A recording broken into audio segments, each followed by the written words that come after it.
since that controversy between Colombia and the United States and the deportation of undocumented immigrants. But I feel that this needs to be addressed because the media did not cover this properly. And most of the people in the MAGA world act as if Trump put Colombia in its place and put its Colombian president Gustavo Petro in its place, which is far from the truth. And the letter that the president of Colombia sent to Trump in response was really strong, and it was not really recognized. When the relations resumed and the threats ended, Trump had submitted to Petro, and he was returning Colombians in a humane, respectful way. And it was not just Colombia. There were countries in Latin America already complaining about undocumented immigrants being sent in poor conditions, in handcuffs, in chains. And yes, there were some that had criminal records, but also there were some that had no criminal record. The only trespass was just being in United States illegally and working illegally without breaking any laws. So I'm going to go over that tweet that was sort of an immature tweet that Trump sent out, and then they made a meme of him with the fedora hat saying FAFO, fuck around, find out. And the MAGA world were cheering, oh, he told them. I mean, how ignorant is that compared to the letter that President Petro sent back to Trump, where he put him in his place. So I'm going to go over that real quick. Again, because the media didn't really cover fairly. They just quoted him a couple of times from the letter, but they did not show how strong it was. He was strong on his tweet in his untruth social media company. I was just informed that 2 repatriation flights from the United States with a large number of illegal criminals, not true, not entirely true, were not allowed to land in Colombia. This order was given by Colombia's socialist president, Gustavo Petro, who is already very unpopular amongst his people. Petro's denial of these flights has jeopardized the national security and the public safety of the United States. Not true. And everyone knows that. It's throwing red meat for the MAGA base. So I have directed my administration to immediately take the following urgent and decisive retaliatory measures. Emergency 25% tariffs on all goods coming into the United States. In 1 week, the 25% tariffs will be raised to 50%. A travel ban and immediate visa revocations on the Colombian government officials and all allies and supporters. Visa sanctions on all party members, family members, and supporters of the Colombian government. Enhanced customs and border protection inspections on all Colombian nationals and cargo on national security grounds. IEEPA, Treasury, banking, and financial sanctions to be fully imposed. These measures are just the beginning. We will not allow the Colombian government to violate its legal obligations with regard to the acceptance and return of the criminals they forced into the United States. Another lie. Colombia did not force those undocumented Colombians to come to the U.S. They would decide on their own because they were looking for a better life or better opportunities. And while we're on that, Secretary of State Marco Rubio pretty much repeated some of the things that Trump said. He said that the Colombian government had made arrangements and they changed their mind in the last minute. And the reason you already know, because Petro decided to make a stand about the treatment of those undocumented Colombians and immigrants being sent back in poor conditions and humiliating conditions. Here's Gustavo Petro's response, which the media did not really cover. Trump, I don't really like traveling to the US. It's a bit boring, but I confess there are some meritorious things. I like going to the black neighborhoods of Washington. There I saw once an entire fight in the US Capitol between blacks and Latinos with barricades, which seemed like nonsense to me because they should unite. I confess that I like Walt Whitman and Paul Simon and Noam Chomsky and Arthur Miller.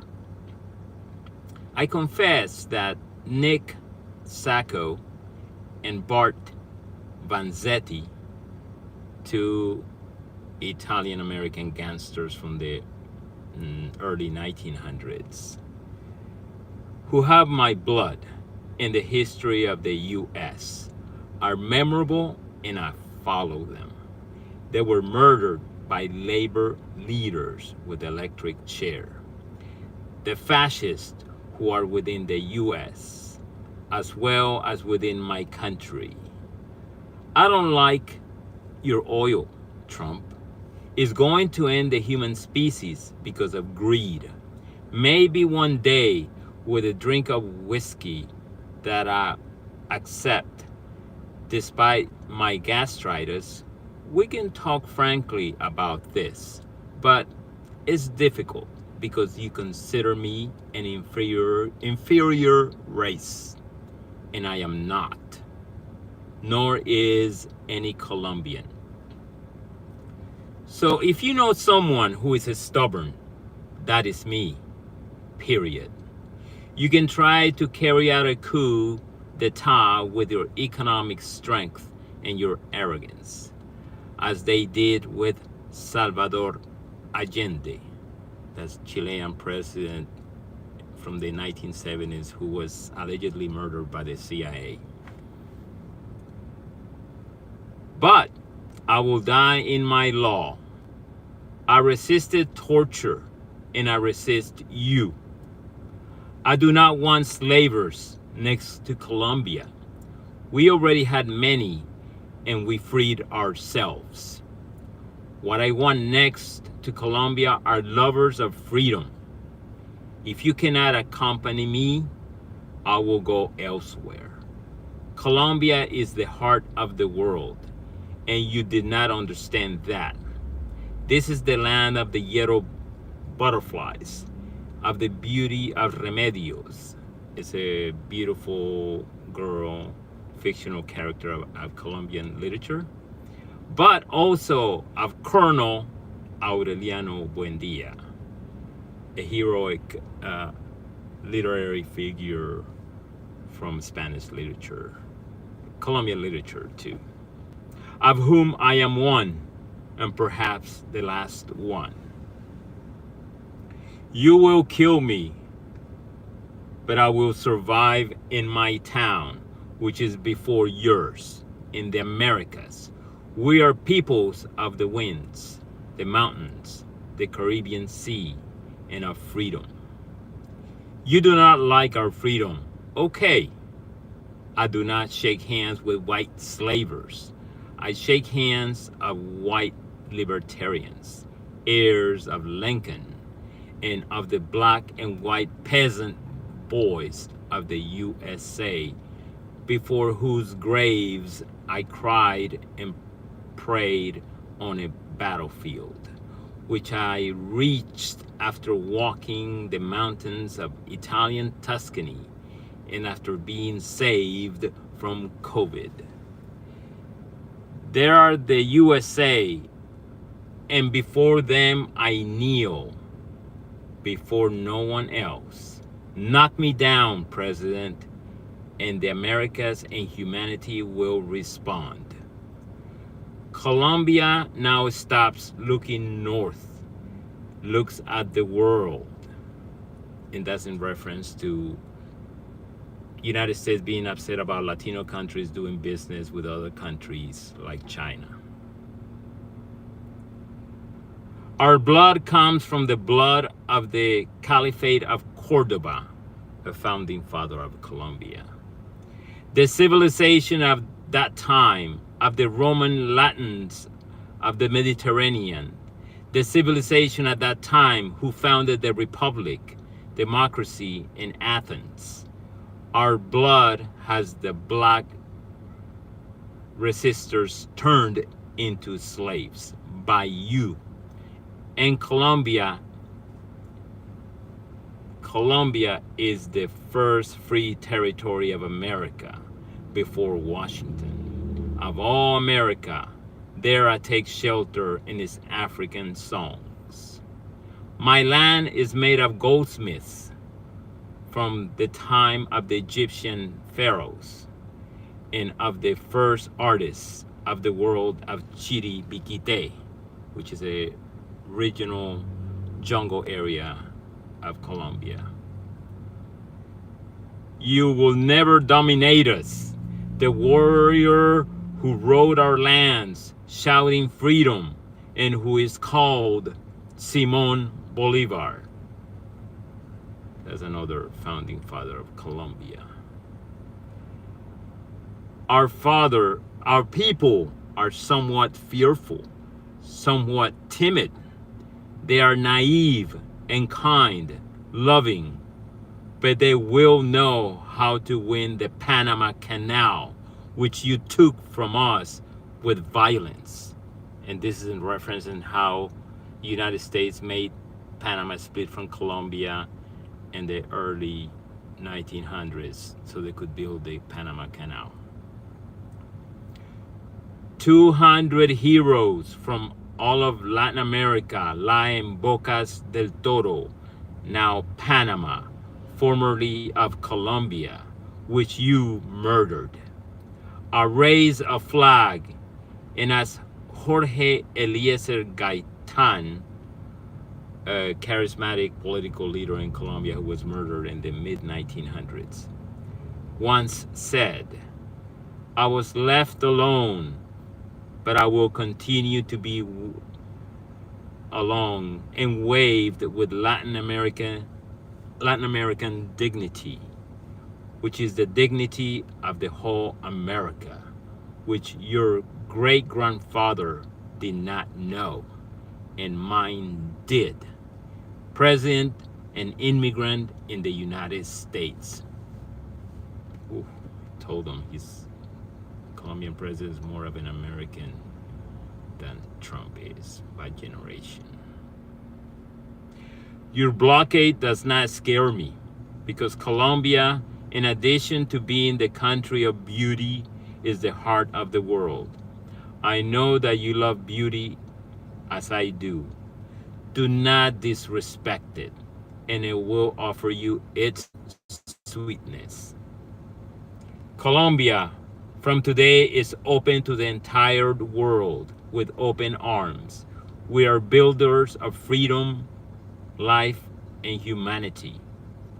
I am informed that you put a 50% tariffs on all fruits of our human labor to enter the U.S. I will do the same. Our people continue planting corn, which was first discovered in Colombia long ago, and will feed the world. That was the letter that he sent to the president of the United States, Donald Trump, and the media didn't bother to really say how he put him in his place, even calling him out on the Panama Canal, which he has no right to try to take. It belongs to the Panamanians. And people are talking about an agreement. The agreement only says that the Panama Canal should not be managed by a foreign country. And that's not happening. But Panama has the right to do business with other countries like China or Russia or anyone they want to. And just a little side point, little extra detail. Do you know that Secretary of State Marco Rubio, Cuban American, former senator of Florida, his wife is from Colombia?